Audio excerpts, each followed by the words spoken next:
Good morning, good afternoon, and good evening. Welcome to the ACOD Reader's Briefing, the podcast that transforms a full issue of a major magazine into a focused 30 to 60-minute audio briefing. Today, we're bringing you a reader's guide to the August 2026 issue of Bloomberg Businessweek. At the center of this issue is a growing and deeply unsettling feeling. Are we being scammed? The cover feature, The Golden Age of Grift, presents an image of a wolf disguised in a lamb's fleece, a fitting symbol for an age in which deception often arrives wrapped in familiarity, convenience, and trust. Robocalls, suspicious emails, too good to be true marketing claims, fake product images, hidden subscription charges, grotesquely inflated prices. Together, they create the same pervasive impression that some force is working against us. And even when the latest scheme is not technically illegal, people are still left wondering whether they have been manipulated, misled, or quietly exploited. 5 major questions run through this issue. First, when robocalls, suspicious emails, counterfeit product images, recurring subscription fees, and wildly inflated prices appear all at once, how can consumers distinguish between an obvious scam, a legal transaction that still feels deceptive, and the so-called friendly fraud they may sometimes commit themselves? Second, after the war in Gaza shattered a friendship between an Israeli businessman and a Palestinian businessman, how can both societies continue to understand coexistence, security, loyalty, and betrayal? Third, as Europe increasingly questions whether the United States remains a reliable ally, can European nations assume greater responsibility within what might become a new version of the alliance, NATO version 3? Fourth, artificial intelligence can now produce vast amounts of computer code. It can also generate polished writing, lifelike images, and convincing fake websites. As those capabilities improve, how will AI reshape both work and trust? And fifth, as consumer spending in the United States becomes increasingly dependent on wealth generated by the stock market, could the bursting of an artificial intelligence investment bubble push the economy toward recession? Taken together, the articles in this issue present a world in which familiar systems of trust are becoming harder to navigate. Artificial intelligence has not reinvented fraud, but it has made scams easier to create, cheaper to distribute, and more difficult to identify. Stock market gains are helping to sustain consumer spending through the wealth effect, but that dependence may also leave the economy more vulnerable to a sudden decline. Europe is searching for a defense plan B, not because it wants to abandon its old assumptions, but because it increasingly believes it may have no alternative. And in the Middle East, the war in Gaza has not simply altered political calculations.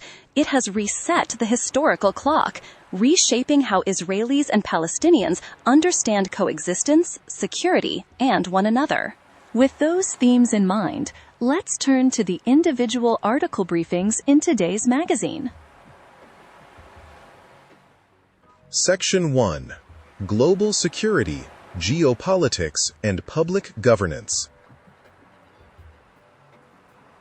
1.1. A friendship shattered by the Gaza war. The article records how Hamas launched missiles and rockets on October 7, 2023, while thousands of gunmen crossed into border communities and military bases, killing and kidnapping hundreds of people. Danielle, the 24-year-old daughter of Israeli technology pioneer Eyal Waldman, and her boyfriend Noam were killed at the Nova Music Festival. Palestinian businessman Bashar Masri had worked with Waldman to invest in jobs and prosperity, hoping that business cooperation could support coexistence, and the two men had publicly embraced and spoken about peace.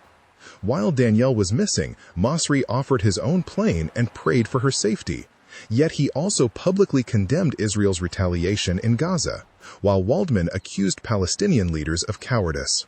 Waldman later helped victims' families sue Masri in the United States, alleging that his Gaza properties were integrated into Hamas infrastructure. Masri denied working with any Hamas fighters. Apart from one chance encounter, the two men have not spoken since mid-October 2023. 9 days before the attack, Masri and his wife had attended a wedding where Danielle helped them find their places, and he remembers her coming through the crowd to give him a large embrace. The attack reset the historical clock. Compromise became a minority position. Most Palestinian work permits were canceled, much of Gaza was reduced to ruins, and the wider rupture between the two societies settled into this friendship. Waldman still supports two states, but no longer sees Masri as a partner. He says he feels betrayed and intends to destroy his former friend. 1.2. A reluctant Europe girds itself for NATO 3.0. U.S. allies arrived at the NATO summit in Ankara braced for several difficult days. Donald Trump was again angry that they were not paying enough, doing enough, or obeying enough, and he renewed his demand for control of Greenland while threatening to cut off all trade with Spain.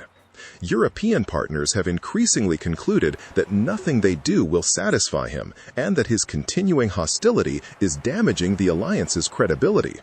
The U.S. administration describes greater European responsibility as the necessary next stage in the defense pact's evolution and calls the organizational reboot NATO 3.0.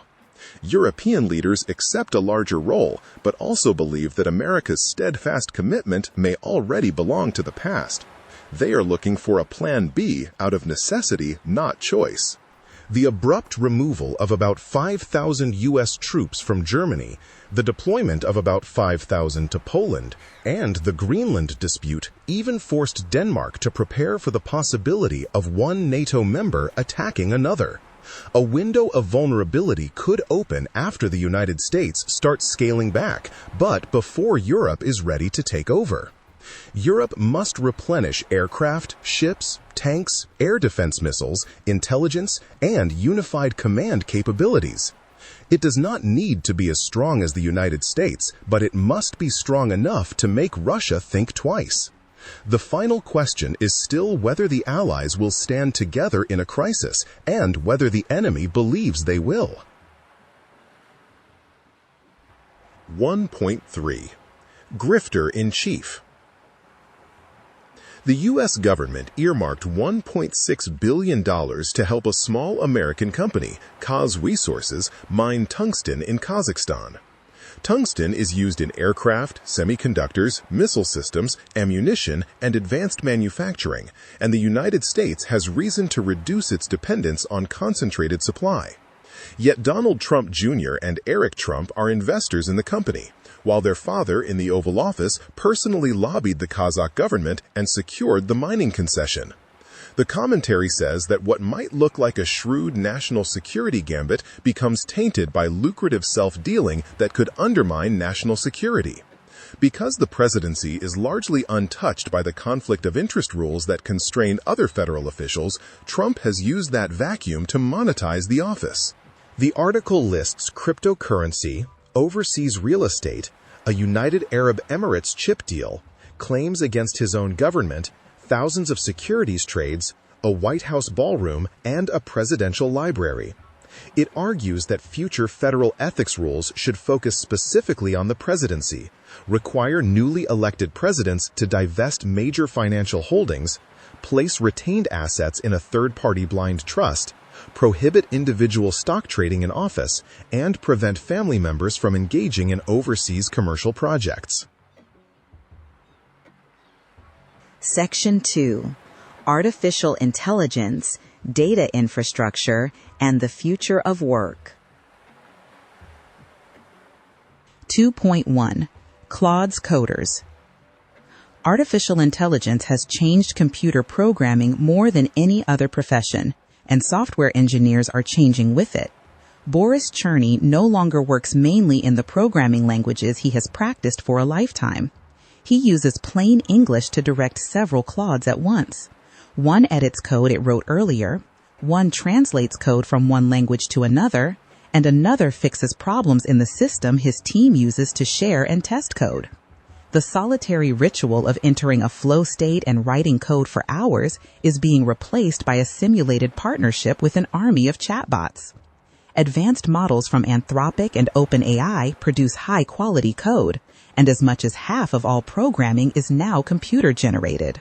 4 out of 5 engineers at Amazon Web Services use artificial intelligence. Google says it writes 3/4 of its code, and Spotify says its top engineers have not handwritten code since December. The new method can produce immense gains, but it has also brought layoffs and anxiety. Carnegie Mellon is redesigning its curriculum to emphasize the fundamentals of software systems and the use of coding agents rather than particular languages. Cherny says he now feels as if he has a jetpack and can build anything, yet research still shows different results for engineers with different levels of experience. People who understand systems, divide work, inspect code, and manage several agents are benefiting, while jobs built around narrow coding tasks are becoming more vulnerable. 2.2. How to not get scammed in the age of AI. Artificial intelligence has tilted the advantage back toward scammers. Slick text, lifelike imagery, and passable fake websites can be generated instantly, increasing the volume of online deception. U.S. consumers lost about $20.9 billion to online scams last year, 5 times the amount in 2020. The Federal Bureau of Investigation's Internet Crime Complaint Center received more than 22,000 reports with suspected artificial intelligence involvement, representing $893 million in losses. Chatbots and deepfakes have not invented new forms of fraud, but they have made romance, invitation, employment, investment, and impersonation scams easier to execute and harder to identify. Romance scams usually begin with a false identity and a story that requires money. Employment scams ask victims to pay before they can unlock supposed earnings. Investment scams show rising profits inside a fake application until the victim tries to withdraw. Impersonation scams use caller ID spoofing and cloned voices or video to create urgency.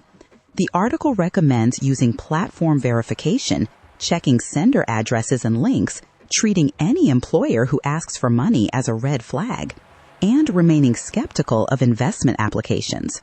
When an emergency call appears to come from a relative, hanging up and calling back is often safer.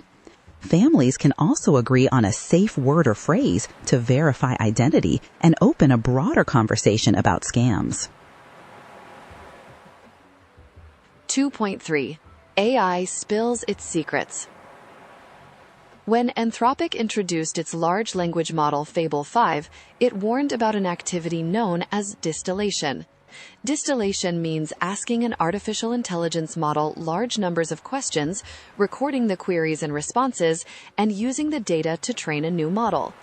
It is a cost-effective way to build systems that perform nearly as well as advanced models on some tasks, and academics and smaller developers have long used it.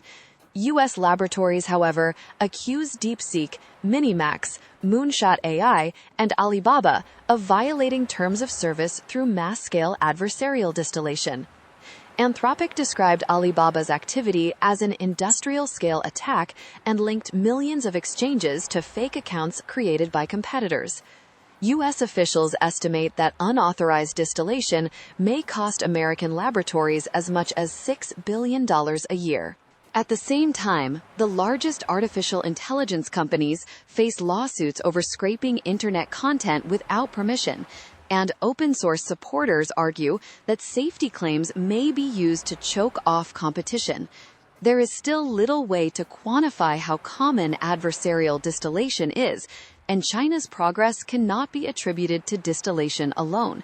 Researchers say large-scale replication is needed because the extent of the threat is still, in essence, a matter of guessing. 2.4. Brazil wants your data centers. ByteDance is building its largest data center complex outside China in the Brazilian state of Ceará, with an estimated cost of 200 billion reais, or about $38 billion. The project will begin with 200 megawatts of computing capacity and may eventually reach 1 gigawatt. The first of 20 data halls is scheduled to open in late 2027. Hydroelectricity, solar, and wind account for almost 90% of Brazil's generation, while undersea cables connect the country with North America, Europe, and Africa, giving it the conditions to become a regional data center hub. Alibaba and other companies are planning facilities as well. Brazil wants to reduce its digital dependence, with about 2/3 of its data processed abroad. But the ByteDance Center will mainly serve users outside the United States and Europe and will not directly solve that problem. Members of the local Anase community oppose the project. Families were previously displaced for a port, an industrial park, and a refinery, and the new data center will consume as much electricity as a mid-sized city, while the reservation still suffers regular blackouts. Section 3.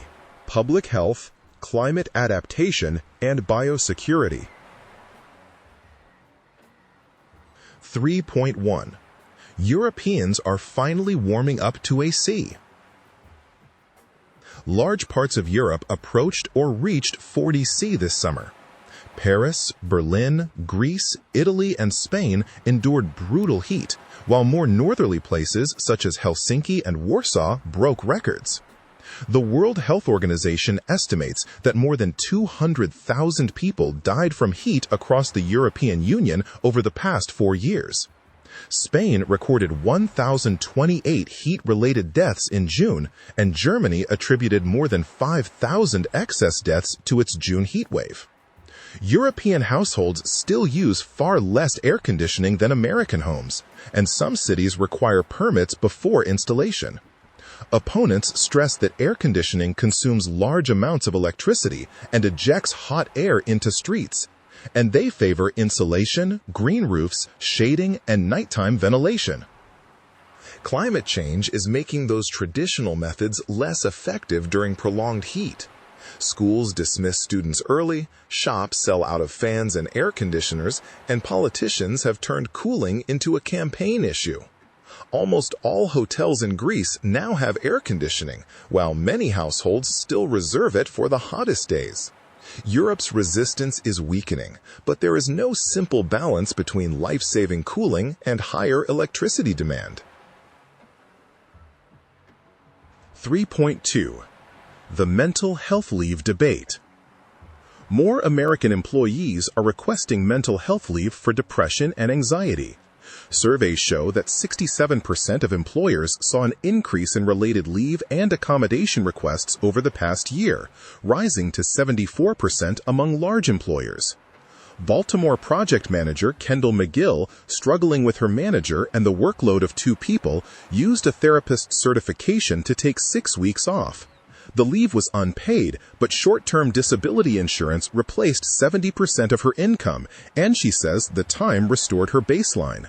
For workers, as much as 12 weeks of protected leave can prevent burnout. For employers, sudden absences force teams to redistribute work or hire temporary replacements. Gallup estimates that mental health-related missed work costs the United States $47, $6 billion a year in lost productivity. Companies worry that a small number of workers may abuse quickly obtained telemedicine certifications, but federal law does not allow employees to be fired for requesting or taking protected leave. The article points toward expanding text-based therapy, online cognitive behavioral therapy, on-site counseling, meditation, and grief support before problems require prolonged absences, giving workers more options. 3.3. The Parasites at Home on the Range. The New World screwworm lays hundreds of eggs in the open wounds and cavities of warm-blooded animals. The larvae burrow into tissue and can kill a host within a week if untreated. The United States declared the parasite eradicated in 1966, but infections have now been confirmed in cattle, sheep, goats, and a dog in Texas and New Mexico. Ranchers inspect hundreds of cattle and thousands of goats every day for bloody or weeping wounds. Texas produces about 14% of U.S. beef, while the national cattle herd is already at its smallest in 75 years. The Department of Agriculture is expanding releases of sterile male flies, studying thermal imaging drones and detection dogs, and suspending live animal crossings from Mexico.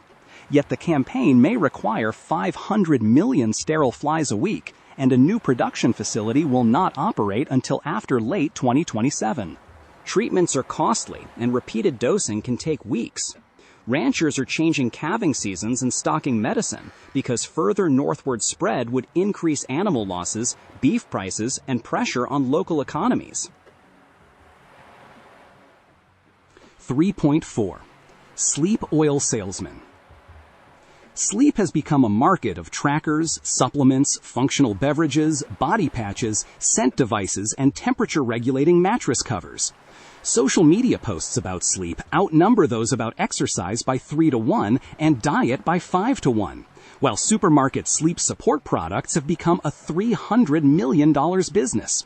Some ingredients may help sleep, but efficacy in actual products is usually unproven, and trackers can make users obsess over their scores, producing what doctors call orthosomnia. Despite the expanding product range, 6 out of 10 American adults still do not obtain the 7 to 9 hours recommended by credible science. The article says the basic requirements remain undisputed.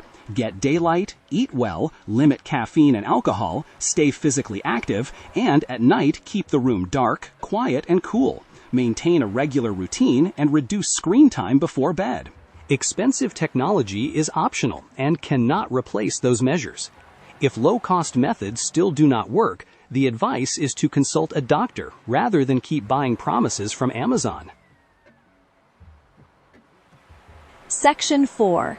Consumer Fraud, Platform Risk, and Market Ethics. 4.1. Welcome to Scamworld. Robocalls, suspicious emails, too good to be true marketing claims, and grotesquely inflated prices create the feeling that we are being scammed. Everything is a grift, and everyone looks like a grifter.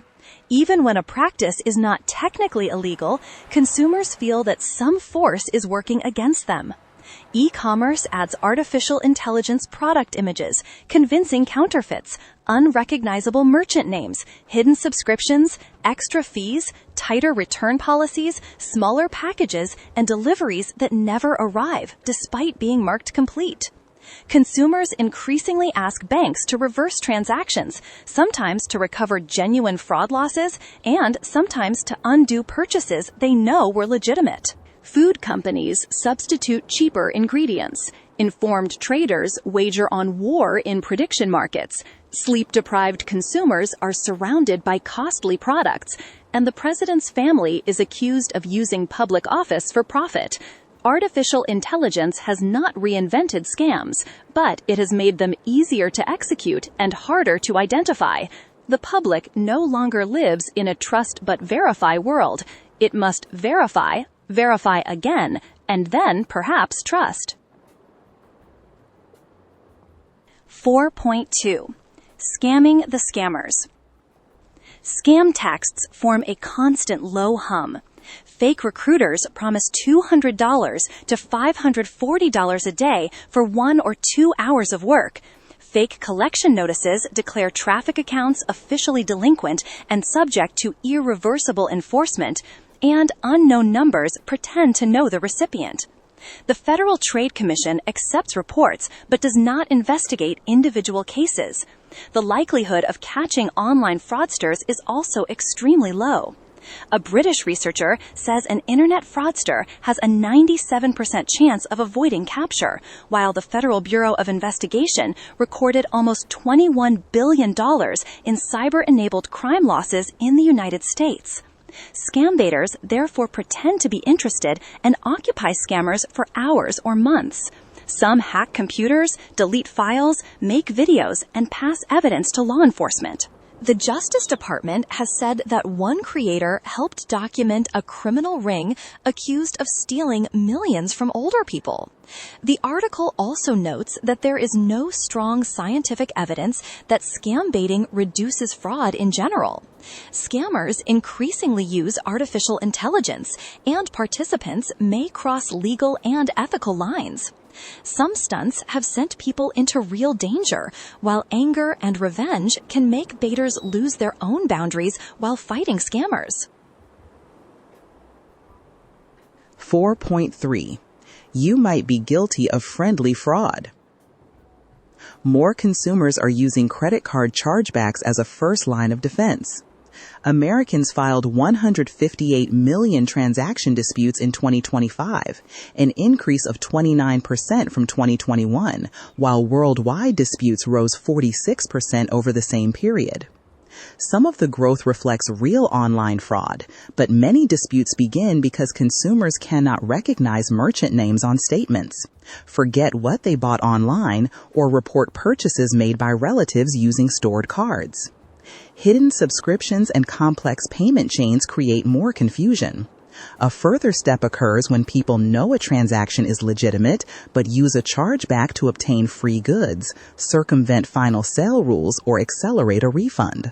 Social media tutorials point out that low-value disputes are often approved automatically. Large retailers fold the lost revenue, products, and labor into prices paid by everyone, while small merchants can face an existential threat. Cost of living pressure, weak consumer sentiment, and hostility toward large corporations make it easier for some people to persuade themselves that the conduct is not fraud at all. 4.4. Sweet Little Lies. Food companies use two principal methods to conceal price increases.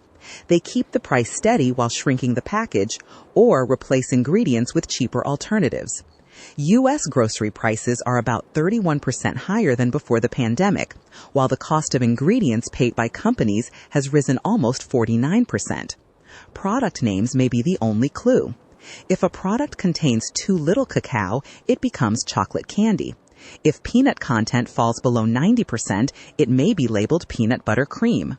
Brad Reese publicly complained after the candy bearing his family name began to taste different, and consumers responded that they had not been imagining the change. Companies hire professional tasting teams to mimic original flavors with combinations of ingredients and chemicals, but wine, coffee, chocolate, and peanuts are particularly difficult to reproduce. Reducing quantity usually annoys customers. Changing the recipe can make them feel that the essence of the product has disappeared. Public pressure has pushed several brands to restore former formulas, and Hershey announced that Reese's products would return to classic milk and dark chocolate recipes. Section 5. Macroeconomics, Financial Markets, and Capital Allocation. 5.1.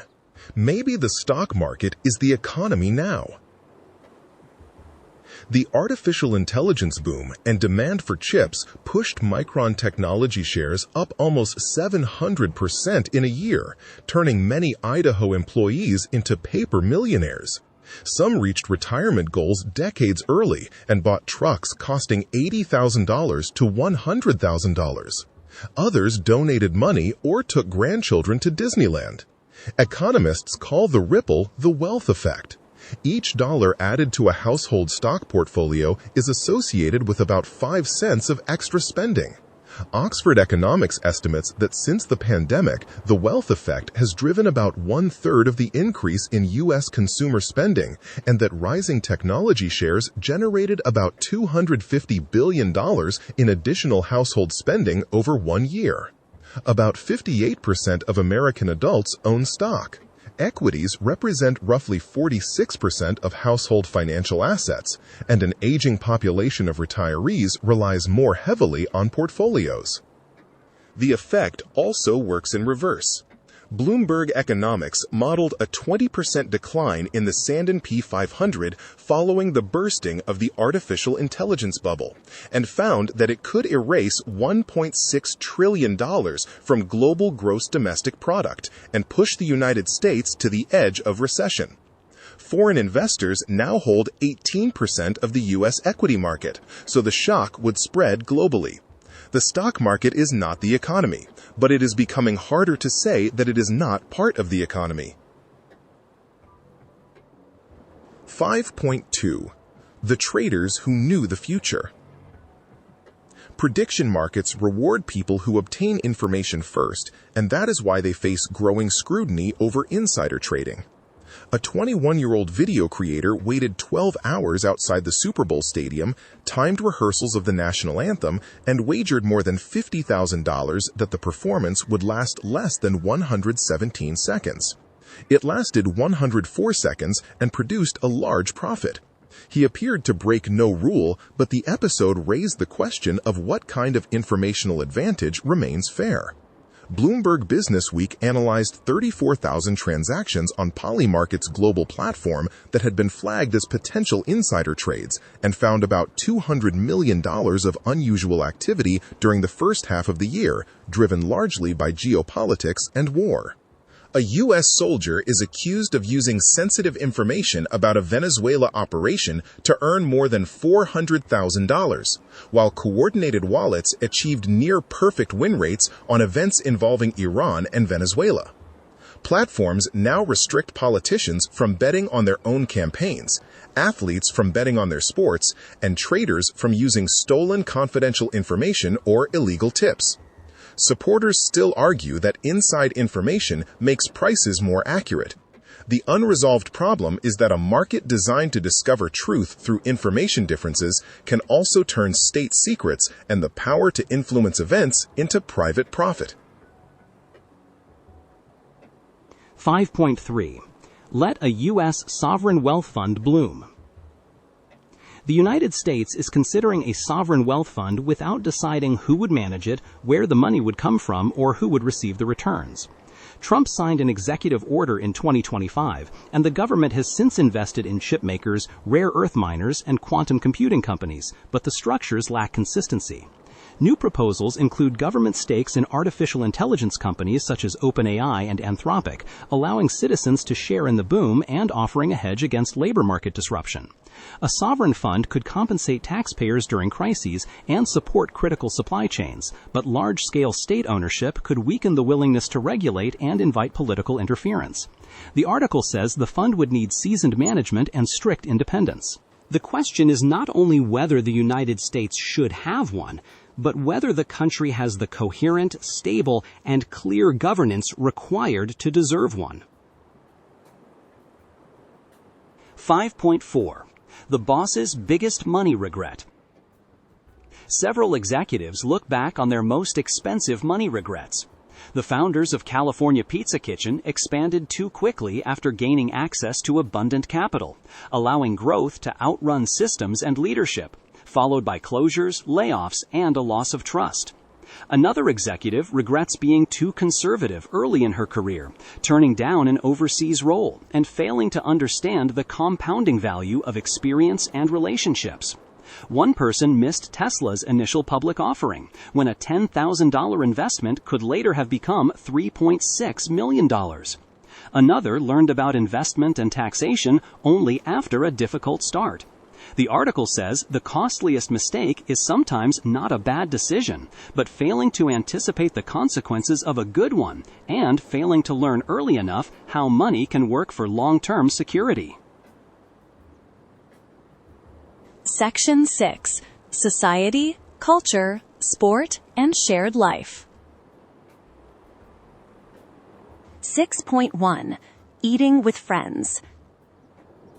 Cities provide different physical infrastructures for eating together. Singapore placed hawker centers at the base of public housing towers and subsidized rents so that inexpensive food became part of daily life, while people stayed to talk with friends and neighbors. Restaurants are relatively affordable in Tokyo, Seoul, and Taipei, while residents of London and Copenhagen gain a larger financial advantage from cooking at home. Larger American houses make it easier to invite friends inside. In expensive and compact cities such as New York, restaurants become essential social rooms. British pubs, French bistros, Singaporean hawker centers, and household dining tables perform related functions. The article describes eating spaces as the center of hospitality infrastructure and the natural habitat of unhurried conversation. They are so ordinary that they are often overlooked, yet they preserve laughter, neighborhood relationships, and shared life, forming a cultural inheritance that restaurants or digital platforms cannot fully replace. 6.2. The stealth spike of U.S. girls volleyball. Girls volleyball has become the second most popular team sport among U.S. high school girls. In the 2024 to 2025 school year, 492,799 athletes registered, behind only track and field. More than 18,000 extracurricular clubs operate under USA Volleyball, and youth membership has risen 24% since 2018. School seasons and year-round club tournaments keep college scholarships in view, but they also bring court shortages and high travel costs. One Los Angeles mother estimates that her daughter's travel league costs about $10,000 a year. Professional leagues and advertising revenue remain limited, yet hundreds of thousands of girls are already training, competing, forming friendships, and making this quietly expanding sport part of their lives. 6.3. Pursuits picks for August. The August cultural selections include Tony, an origin film about the young Anthony Bourdain, Chang Rae Lee's novel A Tender Age about an 11-year-old boy in a Korean immigrant family, and the stage production Electra Persona, which combines Sophocles with Ingmar Bergman. The film returns to Provincetown in 1975. The novel turns an ordinary suburban summer toward masculinity and the difficult relationships inside an Asian American dream. The play brings Kate Blanchett and Nina Hoss together at London's National Theatre. Section 7. Leisure Economy, Luxury Consumption, and Experience Business. 7.1.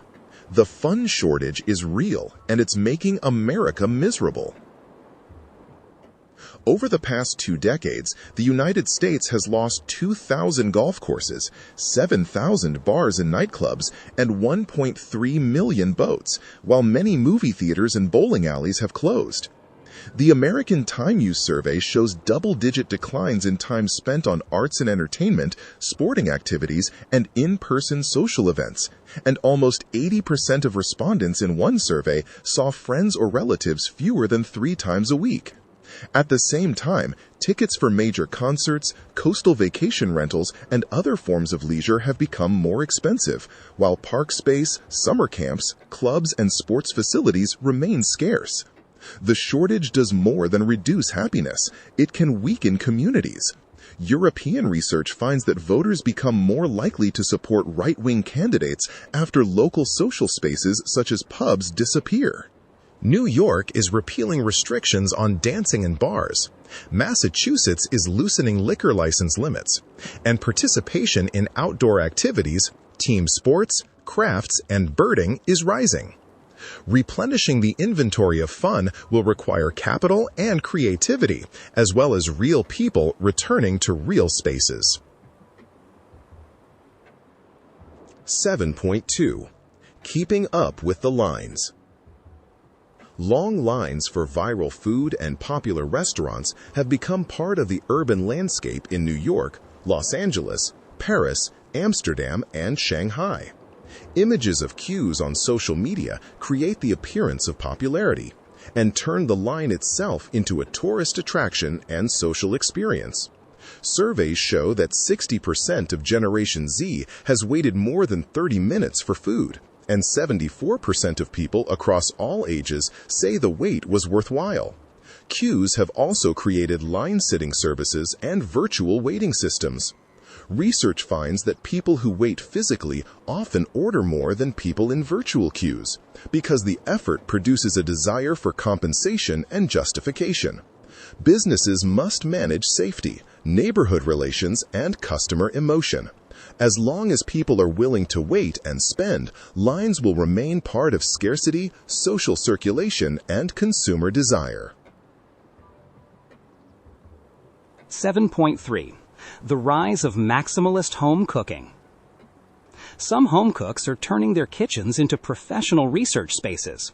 Travis Iwanaga dry ages bluefin tuna for 2 weeks before a dinner and uses a centrifuge, an ultra-low temperature freezer, a Paco jet, and a Japanese ice shaver. His equipment cost about $15,000 and occupies almost half the living space in his apartment. He charges guests about $150 for ingredients, offering an experience similar to a high-end New York omakase restaurant at roughly 1/3 of the price. People who learned complex cooking during the pandemic continue to buy professional tools, while ingredients once limited to restaurants are easier to obtain. For these cooks, the equipment is not a collection. It is a home laboratory for repeated practice, experimentation, and improvement, while dinner brings that obsession together with the pleasure of feeding friends. 7.4. Water parks are a luxury now. Luxury resorts are turning water parks from mass-market facilities into premium attractions. Projects in the Dominican Republic, Anguilla, the Bahamas, and Florida now include lazy rivers, toddler pools, multi-story slides, family cabanas, and water coasters. And some hotels can charge an additional $50 to $100 a night. Water facilities can create a shared experience for children and parents and reduce the pressure to organize complicated educational itineraries.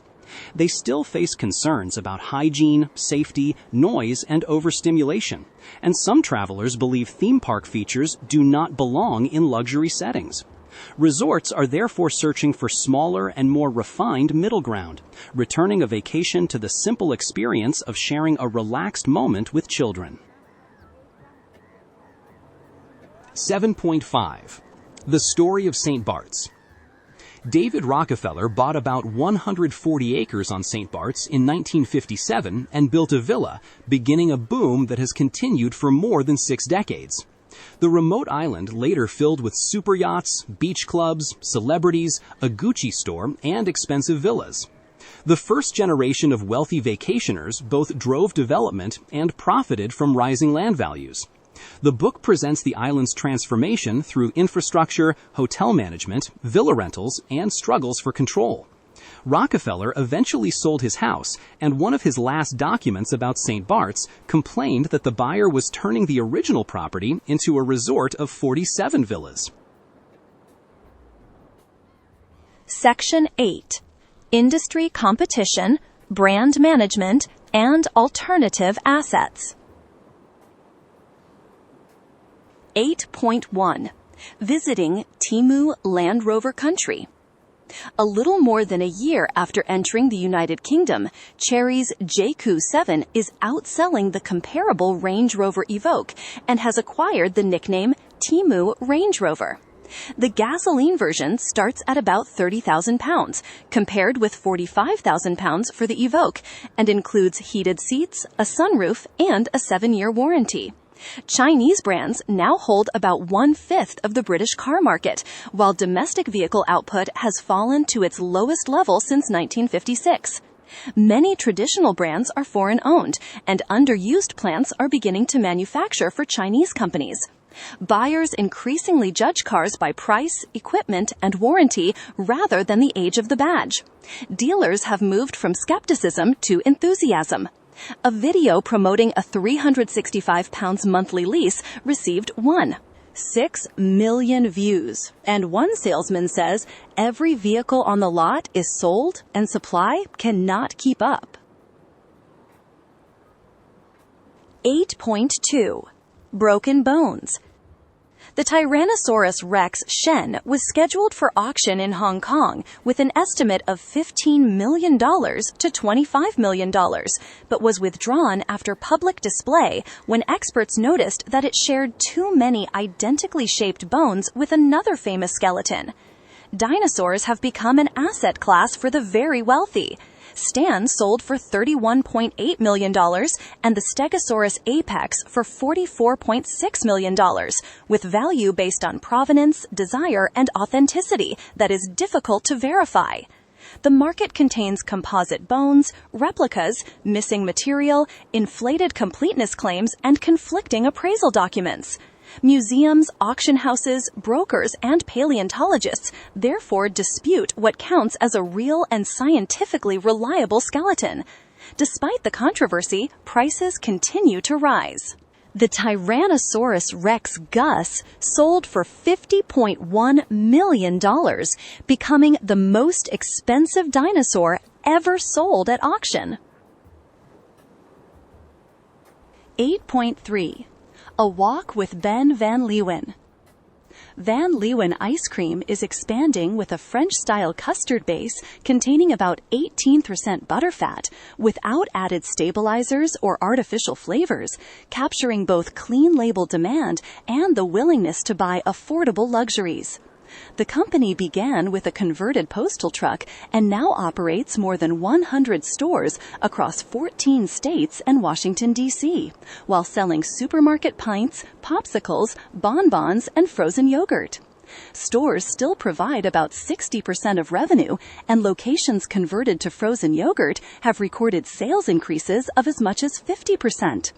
The brand plans to enter South Korea, the Persian Gulf, and Europe, while refusing to turn dessert into a high-fiber or high-protein product. Its founder says that people can choose healthy foods when they want them, but should not make a bad version of dessert.